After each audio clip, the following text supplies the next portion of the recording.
అతి త్వరలో గుర్తుంచుకోండి, ఫిబ్రవరి 4వ తారీఖు అంటే వచ్చే ఆదివారం సాయంత్రం 5 గంటలకు విశాఖపట్నం ఎంపీగా నేను పోటీ చేస్తున్న మన క్యాంపస్లో మేఘాలయ హోటల్ ప్రక్కన ఆసిల్మెట్ట మేఘాలయ హోటల్ ప్రక్కన ఉన్న మన గ్రౌండ్స్లో, అర్థమైందా? వైజాగ్ వాళ్ళందరూ రాజేష్ కుమార్, సత్య,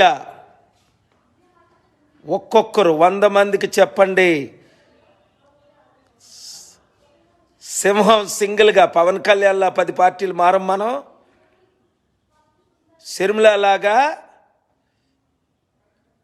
కాంగ్రెస్లో విలీనం చేయం, చిరంజీవిలాగా రామ్ టెంపుల్కి సరెండర్ అయి పద్మ విభూషణ్కి వెళ్ళాం. నోబెల్ పీస్ ప్రైజ్ను కాల్తో తన్నా 3 సార్లు, 20-30 సార్లు నామినేట్ చేశారు. ఇదే మోదీ గవర్నమెంట్, మన్మోహన్ సింగ్ గవర్నమెంట్, ప్రపంచంలో గవర్నమెంట్స్ అన్నీని.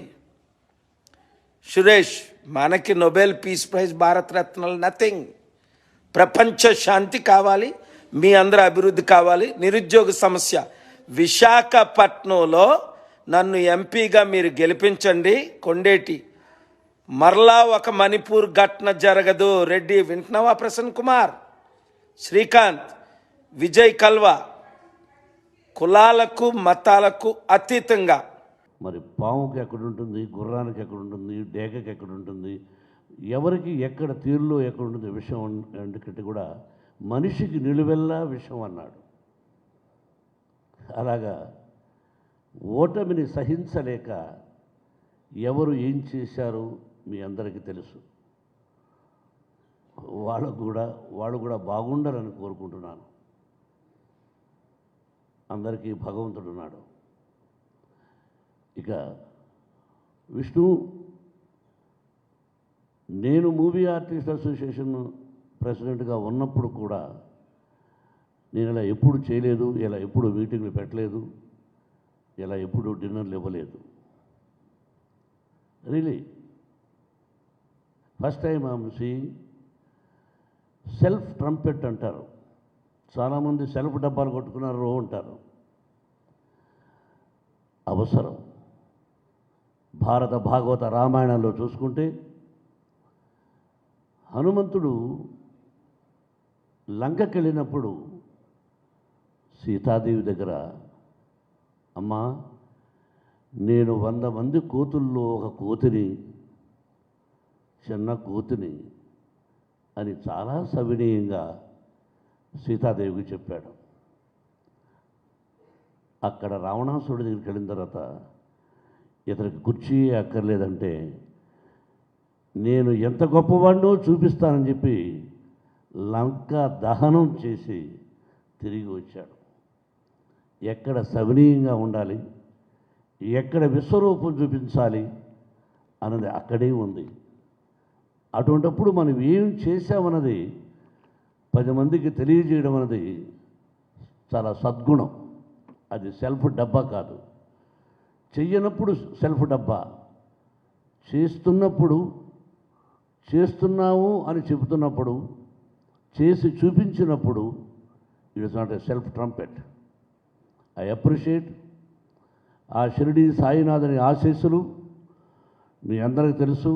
నేను అని కాదు, ఆ భగవంతుడు షిరిడి సాయినాథుని మందిరాన్ని కట్టవలసి వచ్చి ఆయన చెప్పలా. నేను షిరిడీకి వెళ్ళేవాడిని చాలా సంవత్సరాలు. ఏమిటో ఆ భగవంతుడు ఎందుకురా ఇంత దూరం, నీకు నేను వచ్చేస్తానని చెప్పాడు. మా విద్యాలయం పక్కన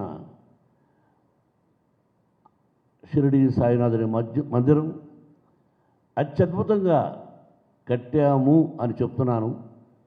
ఎవరైనా వచ్చి దర్శించుకోండి, ఆ బాబా ఆశీస్సులు పొందండి. అలాగే చెప్పులు లేని నాకు చెప్పులు వేసుకున్నాడు. 2 జతల బట్టలుంటే 2 జతల కాదరా కొన్ని బట్టలు ఇచ్చి నన్ను కాపాడినటువంటి ఆంధ్ర ప్రేక్షకులు ఆశీస్సులు, మా తల్లిదండ్రుల ఆశీస్సులు ఉండబట్టి.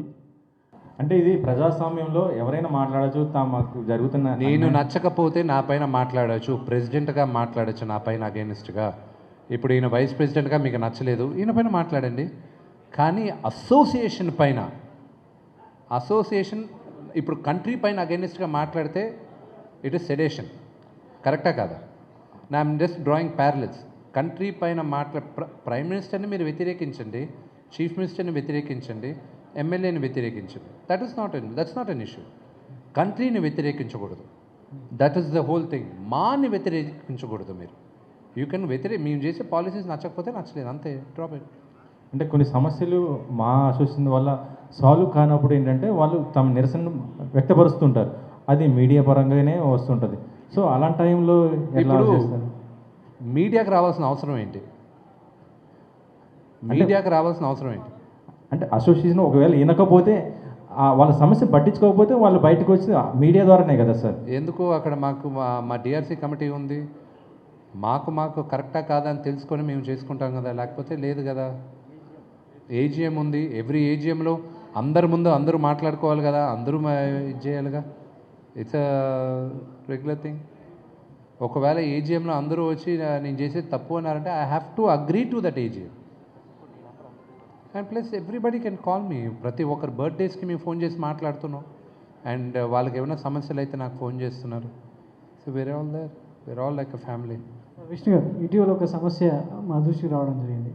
షూటింగ్ లొకేషన్లో కొంతమంది అంటే ఆర్టిస్టులు, అంటే వేరే సినిమా కావచ్చు, లేదంటే మన తెలుగు సినిమాలు కావచ్చు, కొత్త వాళ్ళు యాక్ట్ చేస్తున్నప్పుడు, లేదంటే అనుభవం ఉన్న యాక్టర్స్ యాక్ట్ చేస్తున్నప్పుడు మీకు మెంబర్షిప్ ఉందా లేదా అనేది కొంతమంది వ్యక్తులు వెళ్ళి వాళ్ళని చెక్ చేసి ఒకవేళ లేకపోతే దౌర్జన్యం చేస్తున్నారు అనేది ఒక కంప్లైంట్ వచ్చింది.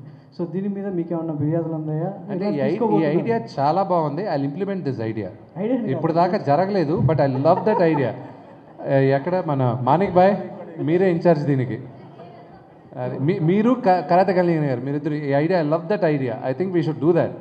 మిగతా యూనియన్స్లో జరుగుతుంది అది. మీరు మేకప్ యూనియన్లో జరుగుతుంది, మీకు ఫైట్ యూనియన్లో జరుగుతుంది, డ్యాన్స్ యూనియన్లో జరుగుతుంది.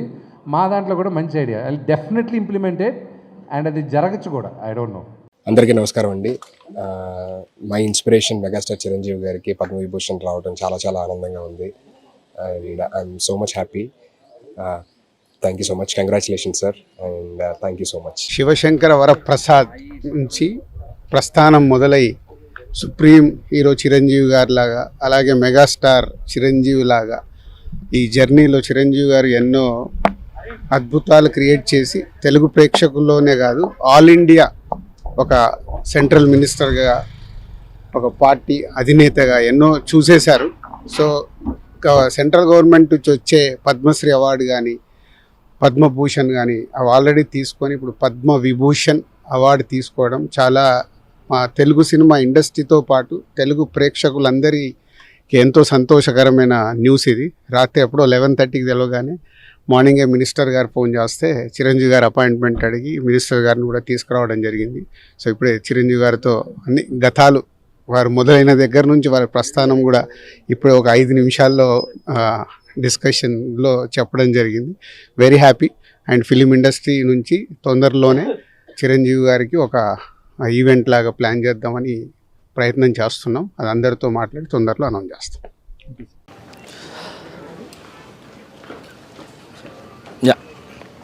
యా ఫస్ట్ అందరికీ గణతంత్ర దినోత్సవం. ఈ రోజున హ్యాపీగా ఉంది. సార్కి పద్మవిభూషణ్ అవార్డు రావటం అనేది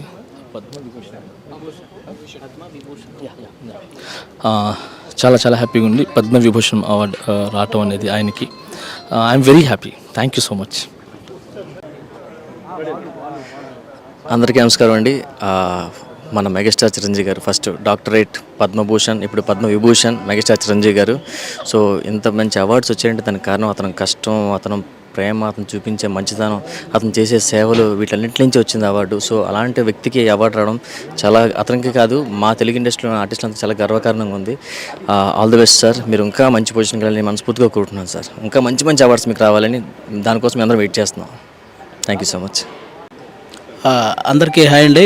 చిరంజీవి గారికి దేశంలోనే 2వ అత్యున్నత అవార్డు అయినటువంటి పద్మవిభూషణ్ అవార్డు రావటం నిజంగా మా అందరికీ చాలా చాలా చాలా హ్యాపీ ఇచ్చిన విషయం అనమాట.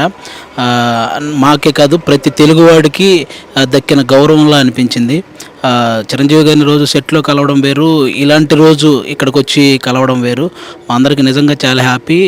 వన్స్ అగైన్ చిరంజీవి గారికి కంగ్రాట్స్ చెప్పుకుంటూ థ్యాంక్ యూ అండి. Thank you.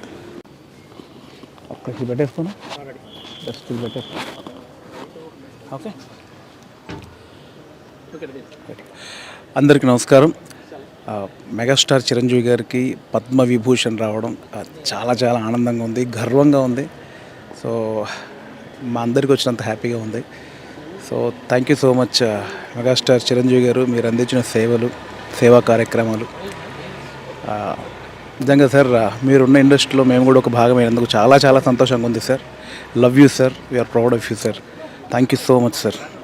Once again congratulations megastar Chiranjeevi garu. Thank you. అందరికీ నమస్కారం. మా తెలుగు సినీ పరిశ్రమలో ఉన్న మెగాస్టార్ గారికి పద్మవిభూషణ్ రావటం, ఆ సమయంలో మేము కూడా ఇండస్ట్రీలో ఉండటం నిజంగా మా పూర్వజన్మ సుకృతంలాగా ఫీల్ అవుతున్నాం. చాలా హ్యాపీగా ఉంది.